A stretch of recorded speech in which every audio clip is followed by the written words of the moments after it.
にちは。今回は負けヒロインが多すぎる第7話への視聴者の反応をご紹介します。この動画では最新アニメの視聴者の反応や感想をご紹介しています。みんなの解釈や考察を知るとアニメ視聴の楽しみが増えると思いますので、ぜひ最後までお楽しみください。勝てていたのに負けてしまった焼き塩。中学時代にどっちかが告白しておけば終わっていたな。遅すぎたんだ。何もかも告白するのが遅かったな。こんな思いにあっても負けるのか。遅すぎたんだ。何もかも勝ってたのに負けたという現実。レモンちゃんは負けヒロインから惜敗ヒロインにクラスチェンジした。幼馴染の勝率が悪いアニメですね。先輩分かったから。幼馴染は昔から空から降ってきたようなポットでに負けるものなので。レモンちゃんマジいい女。レモンちゃんと最後のぬっくんがかわいそうだった回。レモンちゃん切なかった。最高に面白かったぞ。柳分不足かと思ったら最後全部持っていかれた。柳さん、最後に白いチョコ菓子か何かしか食ってない。お前ら柳好きすぎだろ。いや俺もだけど。柳さんのこういう顔好き。それな。ぬっくんが良いやつすぎて周囲からの好感度上がるのはわかるな。恋愛的には一切眼中に入れてもらえないけど、柳さんは本当は悪い子になりたかったんだろうな。でもそこでなれないから負けヒロインなんだよね。悪い子になっても奪い取るというエゴイズムが勝ちヒロインの証だな。柳、なぜお前はそうも残念なんだ。レモンちゃん完全敗北者に。夜中電車通るとここらされそうだなと思いました。朝雲さんそりゃ必死にもなるわな。行動がいちいち怖いけど。今日はカットされてるところ多いから原作読むのおすすめやね。了解。柳さん相手のボケなのかスゲラフやってるのかわからん。だいぶ心情描写はカットして画面で説明する構成になっている。だから展開早い。アイアノがレモンのこと好きだったのが切なすぎるんよな。レモンちゃんは柳みたいな負けヒロインのギャグ要員にするには性格が真面目すぎて重すぎるから、恋敵とも友達エンドにしたんだろうけど、ちょっと不自然すぎるな。小まりと副部長みたいに長年の先輩後輩関係にあるわけじゃなく、ほぼ面識なかったわけだし。めっちゃ青春してて眩しい。眩しいといえば朝雲さんがちょっと前までデコアピールしてたとは思えない美少女になってる。これが勝ちヒロインの風格か。思い人と一緒になれたと思ったら夢だったレモンエンディングを見てるとちょっと泣きそうになる。すごく良かった。コメディだけじゃない。青春恋愛ものとしても一級品の奥深さを見た。細かいカットはあるけどまとまってはいたな。コマ理解も楽しみ。とりあえずぬっくんに友達できたっぽくてよかった。すげえ泣いた。過去一神回。妹は玄関で何しようとしてたんだあれ。カバンに火をつけようとしていた。時代劇とかでよくある誰かを見送るときにしたたくあれ。江戸時代とか厄落としで出発前に火打ち石してたと聞くけど。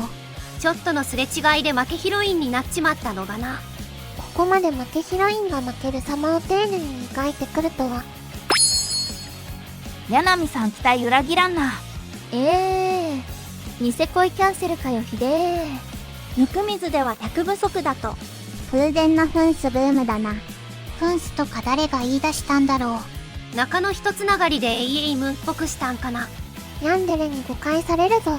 アンナちゃんの勝ち筋が未だに見えない。柳さん根本的に人間性に問題あるだろ。は、A で完璧ヒロインでしたけど。負けヒロインだしな。問題なかったら負けてないのね。柳さん、こんな子いたら会いたいわ。めんどくさいぞ。絶対に選択肢として主人公は上がってこないんだな。一回付き合ってると誤解されてるし、そのせいで距離置かれたし。ここで絶対にラブコメの波動が生まれない安心感。こんなコスパ悪い女彼氏できないだろ。柳は絶対彼氏作れない呪いがかかってる。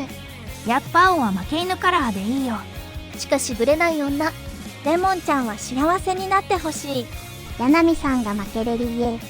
柳ちゃんは見た目はええけどほんまあれやね。なんか漫画と違った。主人公が清潔なイケメンすぎる声がイケボすぎてなんか違う。つうかこんなに2人いるのに噂にならんのか。クラス内では温水に何回も振られていると思われている柳さん。これもうぬっくん最終的にレモンちゃんと付き合うのが一番綺麗に終わるな。アホやストーカーやヤバいやつばっかで、褐色がまともすぎて違う意味で負けてる。負けヒロインが振られた後まで丁寧に描いたラブコメ。勇者一行が魔王を倒した後の世界の物語。こういう今までなかったその後に着目した作品が売れるんだな。つまり彼女や妻がチャラ男に寝取られた後をじっくり描いた物語がヒットする。そんな戦争が終わって平和になった後のガンダムみたいなのみたいか。戦争が終わった後のオルフェンズみたいな話だよ。エロがなくても見せるアニメだな。二人と友達になれるレモンちゃん成人すぎない。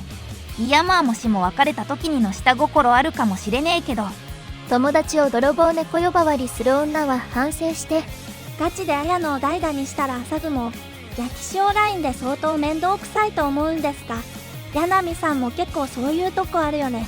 これからあと5話くらい何の話すんの。順番的にこまりちゃんのターンじゃね。これで2巻まで終わったの。他のヒロインがさ、自分との気持ちに乗り合いをつけて成長する中、ヤナミだけはそのまんまで安心するよ。男どもからのぬっくんへの評価が爆上げになっていくの笑う。柳ちゃんも順調に残念女子になっていってるようで安心した。柳と座る距離をくぬっくん、焼き塩と距離を取るぬっくん。どこでも水道水マスター。良いやつすぎる。原作読んでないから、アニメのカットとか知らんからすげえ面白いんだよな。普通友達じゃないだろお前って面と向かって言われたら縁切るよね。綾野はぬっくん狙ってんのか。綾の視点だとぬっくんは一切リターンがないのに、自分たちのためにずっと動いてくれてるすごい良いやつにしかならないんだよな。袴田も認めてたし、男から高評価しか稼げない男だよぬっくんは。レモンの話はいつも重くて良い。和歌山紫音さんの演技がすごすぎて重さが増す。振られて送ってもらうシチュエーションもハチクロを思い出してさらに泣く。そういえば綾野は真山っぽさもある。柳さんは癒し。エンディングのダンスでまた泣く。焼き塩レモンが本当の意味で負けヒロインになったお話。柳さんと違ってこちらは少なくとも中学までなら脈はあって、両思いだったのが本当に辛いですよね。そんな気づかなかった恋をちゃんと終わらせた物語でした。本当に青春してるなこの作品。焼き塩の恋愛の終わらせ方、すげえかっこよかったな。イケメンすぎませんか。かつての思い人と二人になって前から好きだったって過去形で伝えて、新しい女の良いところを話して良い雰囲気で別れるの良いな。